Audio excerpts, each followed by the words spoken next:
Raise Media.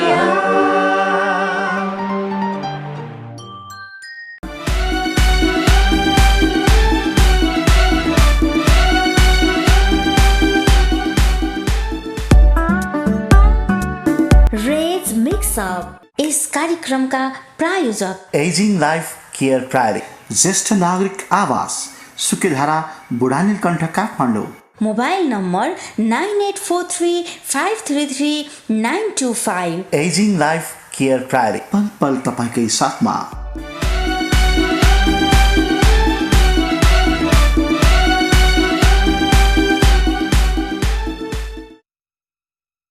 First segment, केवल 3 प्रश्न। आज हामीसँग दुईजना व्यक्तित्व हुनुहुन्छ। एकजना हुनुहुन्छ नेपाल न्यू इनर्जी भेहिकल एसोसिएसनका अध्यक्ष नवराज पौडेलजी, यहाँलाई स्वागत छ। धन्यवाद। र अर्का व्यक्ति हुनुहुन्छ एजिङ लाइफ केयर प्रालीका संस्थापक राजेन्द्र छेत्रीजी, यहाँलाई पनि स्वागत छ। हजुर नमस्ते। फर्स्ट सेगमेन्ट, केवल 3 प्रश्न। इलेक्ट्रिक गाडी व्यवसाय नेपालका लागि ठुलो अवसर र समय सापेक्ष छ, कहाँ पुग्यो यसको कार्य? धन्यवाद अहिलेको समय सान्दर्भिक क्वेसन गरिदिनु भएकोमा। र अहिले राज्यले जुन किसिमको इलेक्ट्रिक भेहिकललाई चाहिँ बन्द गर्न खोजेकै अवस्थामा छ, पूर्णविराम लगाउने नियोजित ढङ्गले चाहिँ एउटा चाहिँ राज्यले जुन व्यवसायी लगायतका चाहिँ राज्य आफै आत्मनिर्भर बन्न गएको अवस्थामा र अब यसलाई पूर्ण रूपले चाहिँ बन्देजै गर्न खोजेको अवस्था छ। र अब अहिले जुन राज्यले गरेको कर बढाएको छ 10%बाट 150% चाहिँ जुन कर बढायो, यो कारणले गर्दाखेरि चाहिँ अबको दिनमा चाहिँ इलेक्ट्रिक भेहिकल चाहिँ व्यवसाय गर्न असम्भव छ।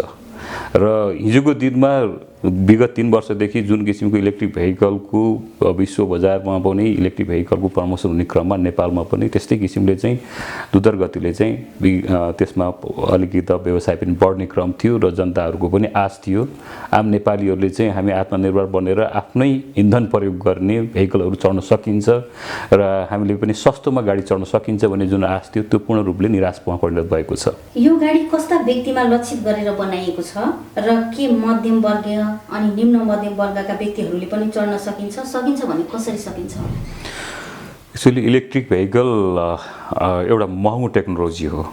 फोसिल फ्युलको तुलनामा, पेट्रोल डिजेलको तुलनामा चाहिँ इलेक्ट्रिक भेहिकल महँगो टेक्नोलोजी भएको कारणले गर्दाखेरि चाहिँ राज्यले विगत केही वर्ष अगाडिदेखि प्रमोसन गर्ने क्रम चाहिँ जारी थियो र 2020मा 20% इलेक्ट्रिक भेहिकल आउँछ भनेर पनि राज्यले चाहिँ प्रमोसन जुन अन्तशुल्क भन्सार शुल्कहरू छुट दिएको थियो। केपी ओली जुन हाम्रो प्रधानमन्त्री सम्माननीय प्रधानमन्त्रीज्यूले 2020मा 20% चाहिँ घोषणा पनि गर्नुभएको थियो।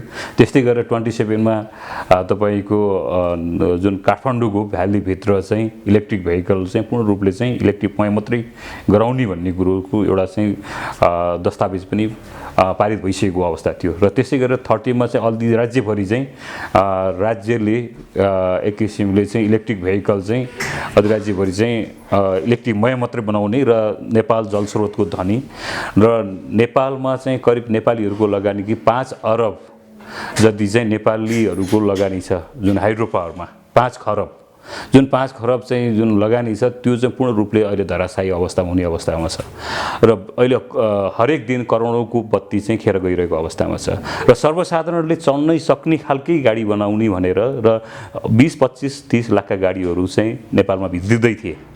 जस्तै यहाँले हेर्न सक्नुहुन्छ महिन्द्राको E2O लगायतका र पछिल्ला पिरियडमा केही चाइनिज ब्रान्डहरू पनि आए जसले चाहिँ 18 लाख 20 लाखमा 25 लाखका गाडीहरू आए। त्यस्तै गरेर अझै पनि तपाईले चाहिँ कृषकलाई चाहिँ अझ सपोर्ट हुने खालका जुन डेलिभरी भ्यान र फार्मिङका लागि युज हुने चाहिँ इलेक्ट्रिक भेहिकलहरू चाहिँ जुन जिपहरू यस्ता खालकाहरू चाहिँ 15-20 लाखका सम्म चाहिँ उत्पादन भइसकेका थिए र ती चाहिँ नेपालमा आउँदाखेरि सर्वसाधारणले प्रयोग गर्दाखेरि त्यसबाट चाहिँ ठुलो एउटा चाहिँ परिवर्तन आउन सक्थ्यो। र इन्भाइरोमेन्टकै कुरा गरौँ, एउटा चाहिँ अहिलेको जुन विश्व वातावरण विश्व चाहिँ इलेक्ट्रिकमयमा भइरहेको छ कि अबको न्यू इनर्जीतिर जानुपर्छ, फोसिल फ्युललाई चाहिँ बिस्तारै चाहिँ त्यसलाई चाहिँ निरुत्साहित गर्दै जानुपर्छ भन्ने कुरो थियो र त्यसमा चाहिँ नेपालको यस्तो एउटा चाहिँ अपर्च्युनिटी थियो कि विश्वमा परिचित गराउन सक्ने अवस्था थियो। नेपाल एउटा चाहिँ जलस्रोतको पूर्ण रूपले चाहिँ विश्वको दोस्रो धनी देश र अहिले 1300 मेगावाट चाहिँ यो वर्षमा आर्थिक वर्षमा चाहिँ भइरहेको छ भने करिब अहिले गएकै वर्षमा पनि 1200 मेगावाट चाहिँ उत्पादन भइरहेको अवस्था हुन्छ पिक आवरमा। अब यो अहिलेको 1200 मेगावाटले करिब नेपालमा भएको इन्डस्ट्री र यी नेपालीहरूलाई चाहिँ पूर्ण रूपले प्रयोग गर्नको लागि पूर्ण पुगिसकेको अवस्था थियो र अब अहिलेकै दिनमा हेर्दाखेरि लकडाउनको अवस्थामा करिब करोडौँको दिनमा चाहिँ विद्युत खेर गइरहेको अवस्था छ र अब 1300 मेगावाट के गर्ने त? इन्डस्ट्री पनि छैन। अब अहिले बिस्तारै बिस्तारै जुन किसिमको चाहिँ इलेक्ट्रिक गाडीहरू आउने क्रममा एउटा ग्राफ पनि रेडी भइसकेको थियो। 2021 चाहिँ करिब चाहिँ 1000 मेगावाट चाहिँ इलेक्ट्रिक भेहिकलले खपत गर्न सक्छ भन्ने चाहिँ एउटा एनइएले सर्वेक्षण गरेको अवस्था थियो र त्यसलाई पनि पूर्ण रूपले निरुत्साहित गरिएको अवस्था छ।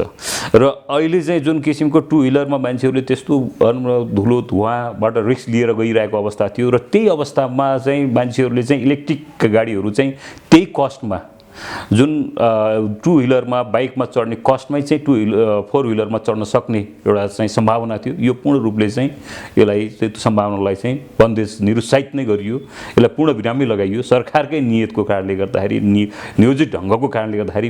र त्यो मात्रै नभएर केही दिन अगाडिपट्टि मात्रै पनि अब इलेक्ट्रिक भेहिकललाई चाहिँ एनुअल रोड ट्याक्स पनि लगाउन थालियो।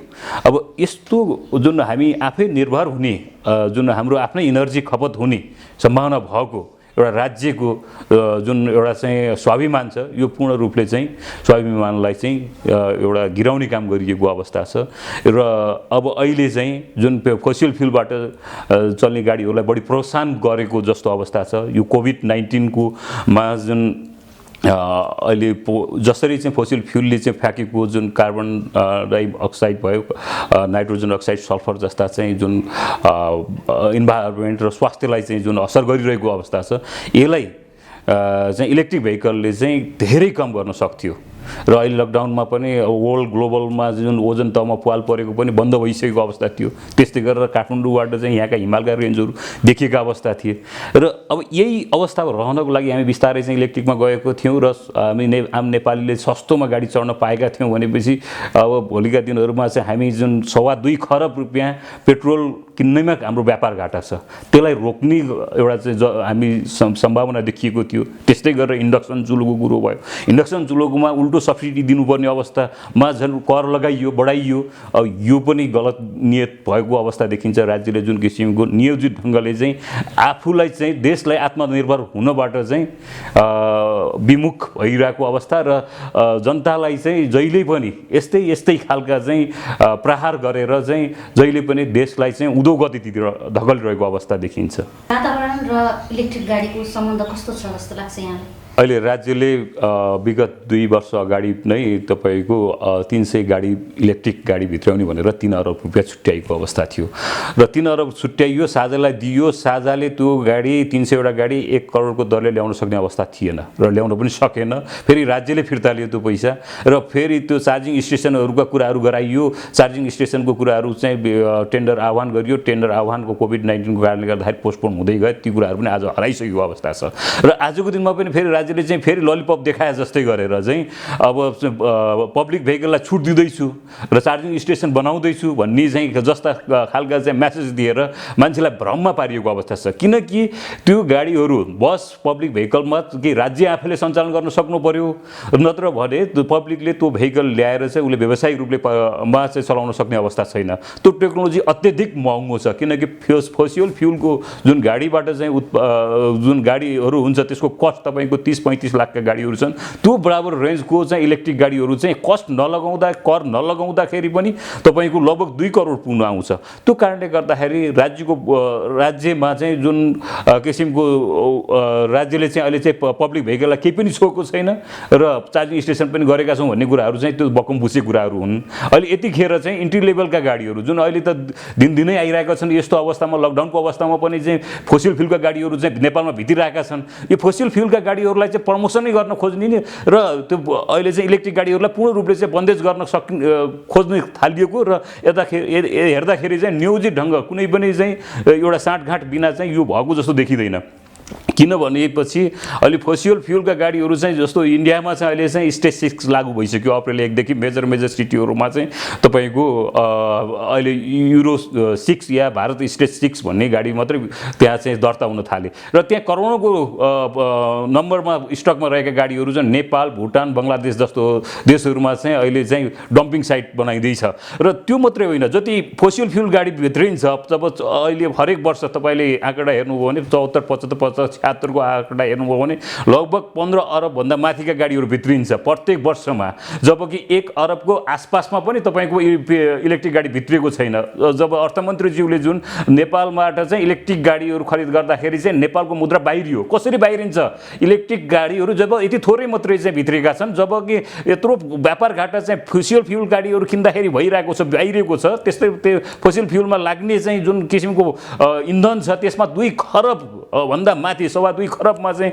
जुन पेट्रोल घाटा भइरहेको छ पेट्रोल खरिदमा व्यापार घाटा भइरहेको छ त्यो हेरिएको खोइ एक गरेर हेर्न सकिन्छ तपाईँको जुन फोसियल फ्युलमा जुन लाग्ने स्पेयर पार्ट्सहरू छ र त्यसमा लाग्ने चाहिँ लुब्रिकेन्टहरू छ त्यो करिब 1 वर्षमा तपाईँको हेर्नुहुन्छ भने लगभग 16 अरब बराबरको चाहिँ गाडीभन्दा बढी फोसियल फ्युलमा लाग्ने स्पेयर पार्ट्स र लुब्रिकेन्ट भित्रिएको छ यो डाटा हेरेको खोइ यो डाटा हेर्दाखेरि हामी कहाँबाट चाहिँ इलेक्ट्रिक गाडी गर्दाखेरि इलेक्ट्रिक गाडीलाई चाहिँ कसरी विलासिता भनियो ती 20-25 लाख 50-60 लाखका गाडीहरूलाई जुन अब अहिले कुलमान घिसिङ लगायत चाहिँ हाम्रो राष्ट्रपति सम्माननीय राष्ट्रपतिज्यू द्रौपदी पौडेल लगायतका चाहिँ जुन अहिले चाहिँ सरकारी संयन्त्रमा जुन गाडीहरू चढ्नु भएको छ ती गाडीहरू विलासिता कसरी हुन सक्छन् जबकि उहाँहरूले चलाउने उहाँहरूले चढ्ने अन्य जुन अहिले चाहिँ प्राडो लगायतका ठुल्ठुला 2 करोड 3 करोड 4 करोड पर्ने गाडीहरू चाहिँ विलासिता भएनन् 40-50 लाखका गाडीहरू विलासिता भइदिए भनेपछि यो नियोजित ढङ्गले एकपछि अर्को प्रहार गर्दै यो अहिले चाहिँ हामी आत्मनिर्भरबाट वञ्चित बनाउन खोजिएको अवस्था छ राज्यले यसरी आक्रमण गर्दाखेरि नेपालीहरू पूर्ण रूपले निरुत्साहित भएका छन् अब ग्यासलाई चाहिँ जुन किसिमको सब्सिडी दिइराखिएको छ त्यो ग्यासलाई दिने सब्सिडी चाहिँ इन्डक्सनमा दिइएको भने राज्यमा भएका नेपाली एउटा हामी आत्मनिर्भर बन्नको लागि चाहिँ यता इन्डक्सनतिर बढ्दै जान्थ्यो राज्यमा भएको इलेक्ट्रिसिटी खपत हुने माध्यम हुनुहुन्थ्यो जस्तै गरेर तपाईले एउटा हेर्न सक्नुहुन्छ राज्यमा तपाईको उत्पादन भएको इनर्जीलाई चाहिँ अर्को राज्यलाई बेच्नु भनेको हाम्रो लागि घाटा हो अब राज्यमा जुन किसिमको 5 खरब जुन नेपालीको लगानी भइरहेको अवस्था छ त्यो लगानी चाहिँ त्यो एनईले चाहिँ किन्नुपर्ने हुन्छ त्यो जनताले चाहिँ प्रयोग गर्नुपर्ने हुन्छ त्यो प्रयोग गरिरहेको खण्डमा चाहिँ पर युनिट आज हामीले चाहिँ 10 देखि 13 रुपैयाँ तिरिरहेको अवस्था छ 10 रुपैयाँको लगभग युनिटको तिरेको अवस्था छ त्यो 10 रुपैयाँ युनिट भनेको लगभग 85 रुपैयाँ बराबरको भ्यालु हो त्यो 85 रुपैयाँ बराबरको 1 युनिट बराबरको हाम्रो चाहिँ खपत भएको जस्तो हामीलाई चाहिँ एउटा चाहिँ क्याल्कुलेटमा आउँछ भनेपछि एउटा त्यति भ्यालुलाई हामीले प्रयोग गर्नको लागि जुन साधनहरू आएका छन् ती आयात भएका छन्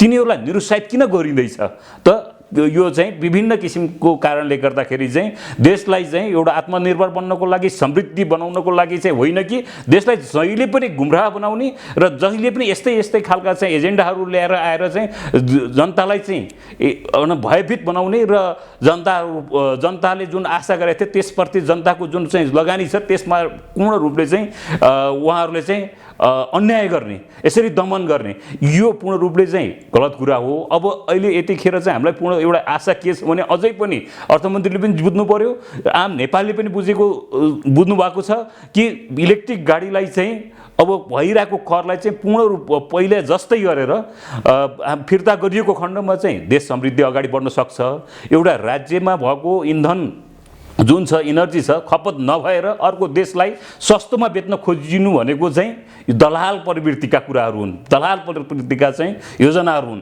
यो कारणले गर्दाखेरि चाहिँ अब चाहिँ राज्यमा चाहिँ इलेक्ट्रिकबाट चल्ने साधन इक्विपमेन्टहरूलाई चाहिँ प्रोत्साहन गर्नु पर्यो राज्यले चाहिँ लगाएको कर फिर्ता हुनु पर्यो भन्ने हाम्रो माग हो केवल 3 प्रश्न हजुर अब अहिले जुन इन्भाइरोमेन्टको कुरा भयो स्वास्थ्यको कुरा भयो अब राज्यले जुन किसिमको चाहिँ अब यसरी चाहिँ इलेक्ट्रिक भेहिकल र वातावरण मैत्री साधनलाई चाहिँ दमन गरेको र प्रहार गरेको कारणले गर्दाखेरि चाहिँ हामी धेरै अनम्न यी कुराले भयभीत भएको अवस्था छ किनकि अहिले भर्खरै चाहिँ जुन किसिमको चाहिँ अब यो कोभिड-19 को महामारीले अब देश आक्रान्त भएको छ अहिलेको बुढा जुन एजिङ जुन जसको बढी भइरहेको छ र जुन दीर्घ रोगीहरू हुनुहुन्छ उहाँहरूलाई ठुलो प्रभाव परेको अवस्था छ र पोल्युसनकै कारणले जुन अहिले भइरहेको चाहिँ फोसिल फ्युलले फाल्नेको पोल्युसन जुन छ कार्बन मोनोअक्साइडदेखि नाइट्रोजन मोनोअक्साइड यी चाहिँ सल्फर जस्ता चाहिँ जुन पर्यावरण प्रदूषण गर्ने चाहिँ तत्त्वहरूलाई चाहिँ रोक्नको लागि वातावरण मैत्री साधनहरू प्रयोग गरेर सस्तोमा नेपालीहरूले गाडी चढ्न सकेको खण्डमा र सामान्य घर परिवारले पनि चल्न सक्ने अवस्था थियो र हरेक घरमा वृद्धावृद्धीहरू हुनुहुन्छ उहाँहरूलाई चाहिँ हस्पिटल लैजान या विभिन्न किसिममा उहाँहरूको ट्रान्सपोर्टको सुविधा प्रयोग गर्न सकिन्थ्यो। जस्तै गरेर नेपालीले चाहिँ 1 रुपियाँमा 1 किलोमिटर गुड्न सक्ने सम्भावना थियो। जसो घरमा मोटरसाइकल थियो उहाँहरूले चाहिँ त्यसलाई कन्भर्ट गरेर चाहिँ 4 व्हिलमा एउटा कारको रूपमा चाहिँ उहाँहरूले भित्र ल्याउन सक्नुहुन्थ्यो। त्यही कस्टमा एउटा फ्यामिली 5 जनालाई राखेर मजाले गुड्न सक्नुहुन्थ्यो। 18-20 लाख 15 लाखका गाडीहरू पनि मजाले चाहिँ नेपालमा आइसकेका अवस्थामा थियो र विश्वमा त्यसरी परिवर्तन भएकोमा चाहिँ अब यो एउटा स्वास्थ्यमा नै खेलवाड भएको कारणले गर्दाखेरि चाहिँ फेरि पनि मैले चाहिँ अब जुन किसिमको यो एज र दीर्घ रोगीहरू जुन 60 वर्षभन्दा माथिका चाहिँ जुन वृद्धहरूलाई पनि प्रयोग हुने खालका चाहिँ इलेक्ट्रिक भेहिकलहरूको बारेमा रिसर्च पनि हाम्रो भइरहेको छ र सँगसँगै नेपालमा अझै त्योभन्दा सस्तोमा किटमै ल्याएर हामीले चाहिँ कन्भर्जन गरेर राज्यसँग एउटा लबिङ गरेर ती गाडीहरू पनि हामीले चाहिँ एउटा सर्वसाधारणको सामान्य आय भएका मान्छेहरूलाई या परिवारलाई पनि हामीले त्यो गाडीहरू चाहिँ दिन सक्थ्यौँ। उहाँहरूले प्रयोग गर्न सक्नुहुन्थ्यो। यो कुरालाई चाहिँ राज्यले अलिक विशेष ध्यान दिनु जरुरी देखिन्छ। केवल 3 प्रश्न। यो इलेक्ट्रिक गाडीको कुरा आइरहेको छ, यो ज्येष्ठ नागरिकहरूलाई कतिको र कस्तो प्रभाव पार्ला जस्तो लाग्छ यहाँलाई? नयाँ कन्सेप्ट आएको छ। यसले चाहिँ हाम्रो राम्रै ज्येष्ठ नागरिकसँग चाहिँ एकदमै राम्रै रिलेटेड कुरा जस्तो लाग्छ। किनभने हामी ज्येष्ठ नागरिकसँग काम गर्दै जाँदा हामीले उहाँको चाहिँ पहिला हेर्ने भनेको स्वास्थ्य हो।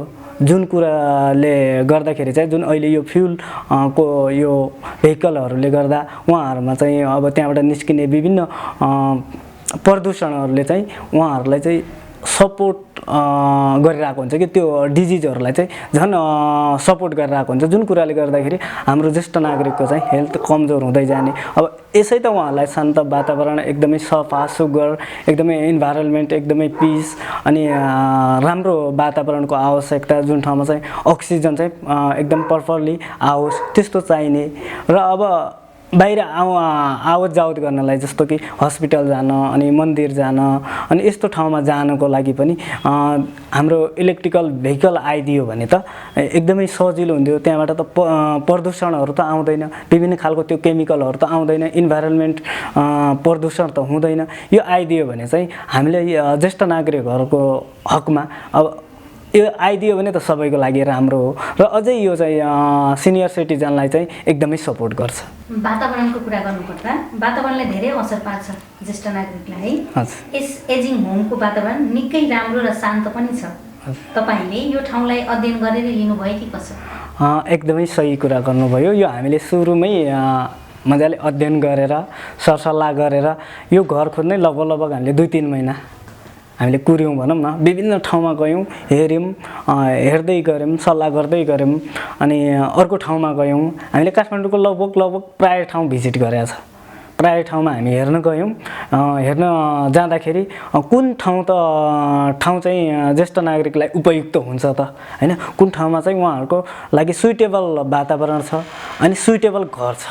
एउटा हाम्रो कस्तो छ भने यो घर आफैमा एकदमै खुल्ला, एकदमै अब यो कोठाहरू पनि भित्र एकदमै खुल्ला, जुन कारणले गर्दाखेरि प्रपर एउटा हावा आओस् हैन। जुन कुराले गर्दा हाम्रो आमा बुवाहरूलाई चाहिँ अक्सिजन लिनकै लागि एकदमै सपोर्ट होस् भन्ने मैले एकदमै चाहना पनि थियो। अनि अलिकति खुल्ला अब सानो कोठा गुम्स्याएर 2-3 जना राख्यो भने एकदमै उहाँहरूलाई चाहिँ सफोकेसन हुने के अब सास फेर्न नि अब गाह्रो हुने त्यस्तो देखिया भएर अब मेरो अनुभवमा चाहिँ मैले त्यो फिल गरे भएर हामीले चाहिँ अलिकति खुल्ला होस् न भनेर रिसर्च त गरिरहेको थियौँ। अब यो ठाउँ कस्तो देख्यौँ भने एउटा त अब हामीले हाम्रो यहाँको कल्चरको पनि सम्मान गर्नुपर्छ। अब नेपालमा कस्तो छ भने टक्क पूर्वतिर फर्किया घर भन्यो भने अब आमा बुवाहरूलाई एकदमै मन पर्ने हैन। अनि त्यसपछि अब अगाडि एकदमै खुल्ला छ हैन, अब हरियाली छ, चारैतिर हरियाली छ। अब विभिन्न प्रकारको हाम्रो त्यो फुलहरू छ जुन कुराले गर्दाखेरि अब हाम्रोमा कस्तो छ भने एउटा फुल यो महिना फुल्छ भने अर्को फुल अर्को महिना फुलिदिन्छ भने आमा बुवाहरूको एउटा अट्र्याक्सन छ के होइन। अनि त्यो कुराले गर्दा उहाँहरूमा चाहिँ एउटा फुलसँग पनि उहाँहरूको एट्र्याक्सन, जुन कुराले उहाँहरूलाई साइकोलोजिकली अननोइङली सपोर्ट भइरहेको हुन्छ। अनि अब यो भित्र पनि हाम्रो नर्मली अब हाम्रो टोइलेटै हेर्दा पनि हाम्रो कस्तो छ भने व्हिल चेयर अट्ने खालको के। अब जुन अब आमा बुवाहरूलाई गाह्रै भयो, बोक्नै गाह्रो हुन्छ भने हामी व्हिल चेयर लगेर पनि मजाले उहाँहरूको पर्सनली हाइजिनको कुराहरू सम्पूर्ण कुराहरू उहाँको गर्न सक्छौँ। र अरू तलमाथि जम्मैतिर हामी गयो भने कोठाहरू एकदमै खुल्ला होइन, प्रपर भेन्टिलेसन भएको भएर चाहिँ हामीले अलिकति सल्लाह गरेर अनि लास्टमा चाहिँ यो हेरेर अनि हामी टिममा बसेर अनि फाइनल गरेर।